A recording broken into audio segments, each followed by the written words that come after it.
Halo, Assalamualaikum warahmatullahi wabarakatuh. Selamat datang di channel saya di sesi level 1. Di sesi level 1 ini kita akan membahas soal latihan tentang ujian kompetensi level 1 pengadaan barang jasa, di mana ada 6 pembahasan.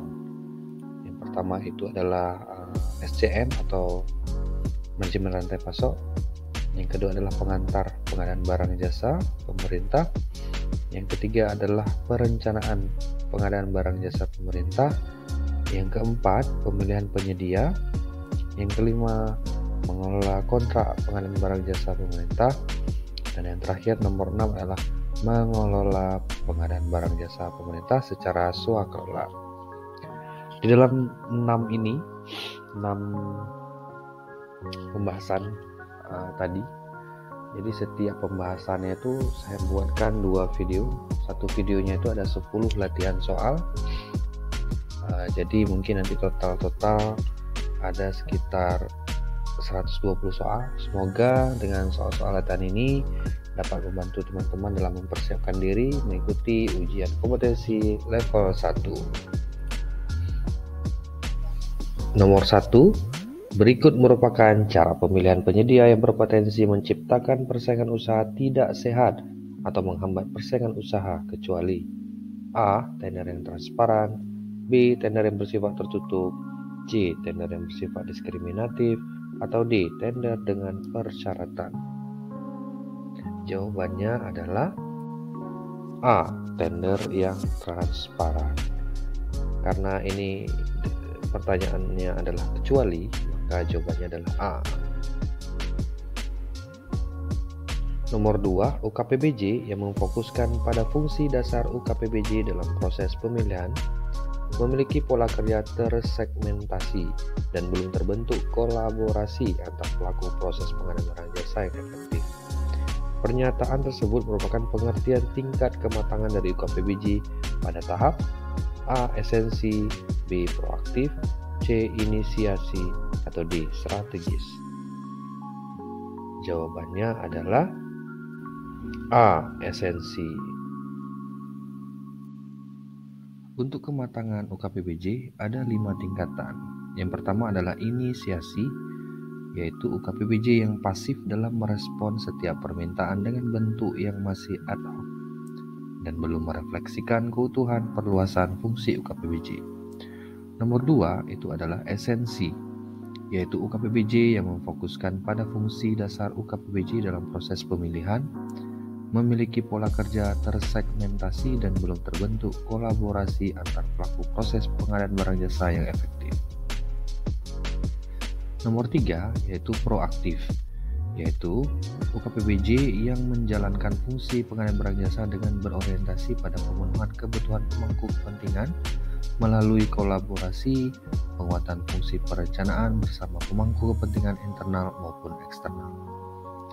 Nomor 4 adalah strategis, yaitu UKPBJ yang melakukan pengelolaan pengadaan inovatif, terintegrasi, dan strategis untuk mendukung pencapaian kinerja organisasi.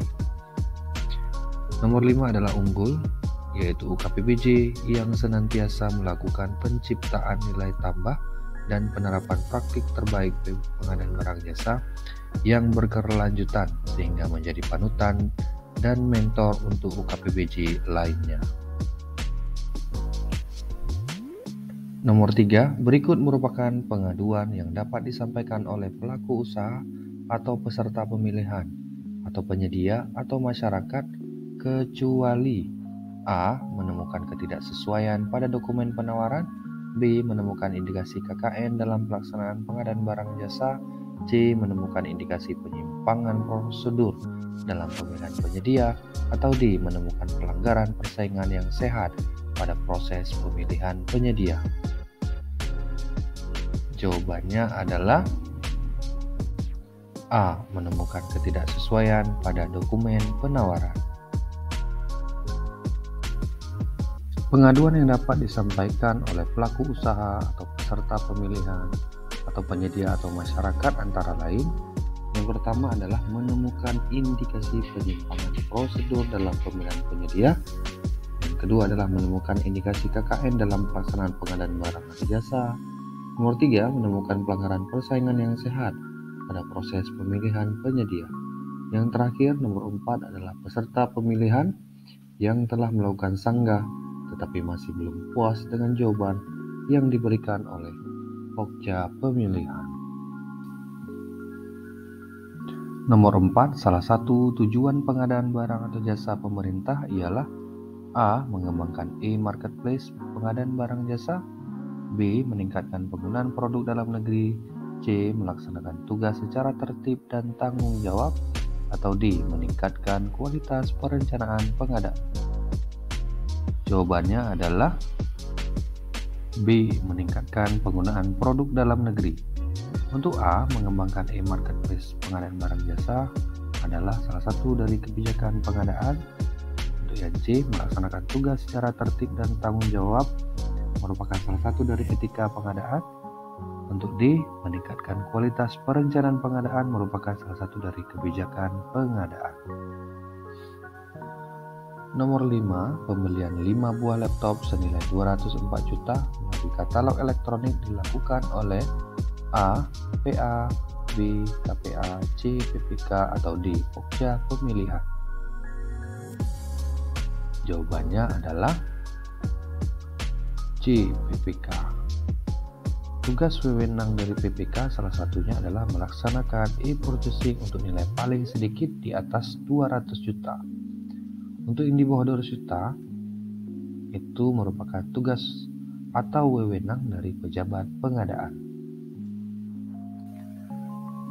Nomor 6, dalam proses pengadaan barang jasa, apabila peserta pemilihan menyampaikan dokumen atau keterangan palsu, maka salah satu sanksi yang dikenakan adalah A. Digugurkan dalam pemilihan, B. Pencairan jaminan pelaksanaan, C. Daftar hitam 1 tahun, atau D. Ganti kerugian sebesar nilai kerugian yang ditimbulkan.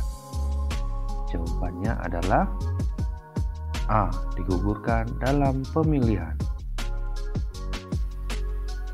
Dalam proses pengadaan barang jasa, apabila peserta pemilihan menyampaikan dokumen atau keterangan palsu, maka sanksi yang dikenakan adalah yang pertama digugurkan dalam pemilihan, yang kedua adalah pencairan jaminan penawaran, dan yang terakhir adalah daftar hitam selama 2 tahun.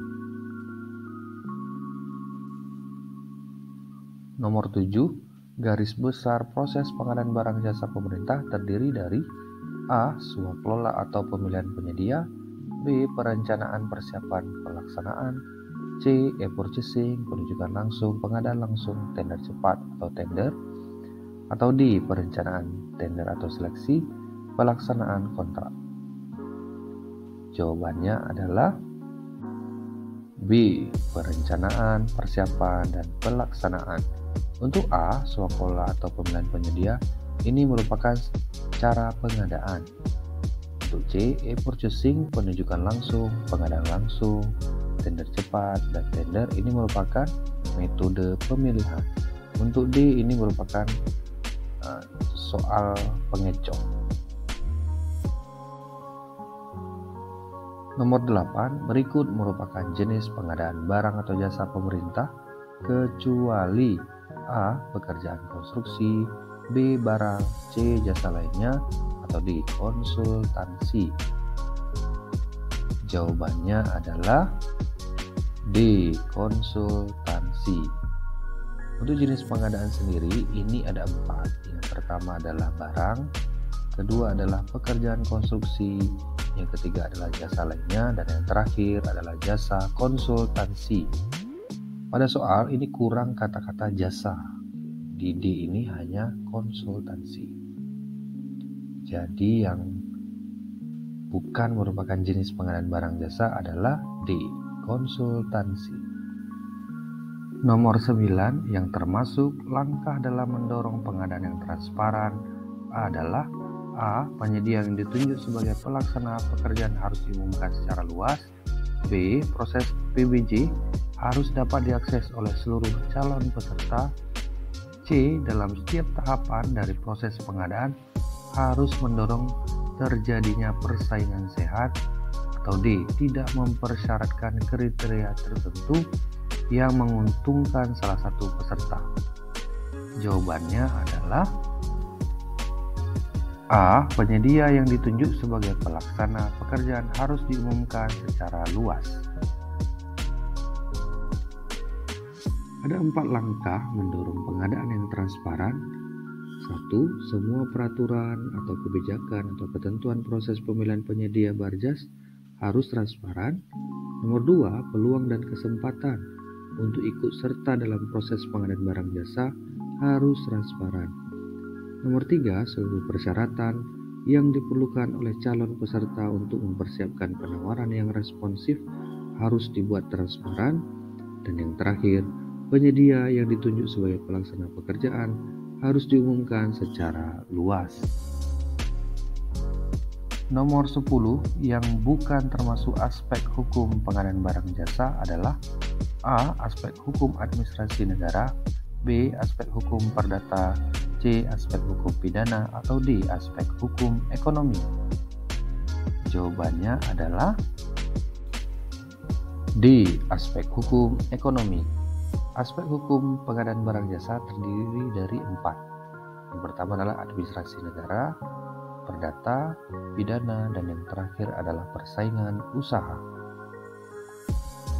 Sekian video kali ini, semoga dengan 10 soal latihan tadi dapat membantu teman-teman dalam mempersiapkan diri untuk mengikuti ujian kompetensi level 1 pengadaan barang atau jasa. Like jika suka, share jika berguna, dan jangan lupa subscribe untuk channel ini berkembang. Nantikan video selanjutnya ya. Assalamualaikum warahmatullahi wabarakatuh.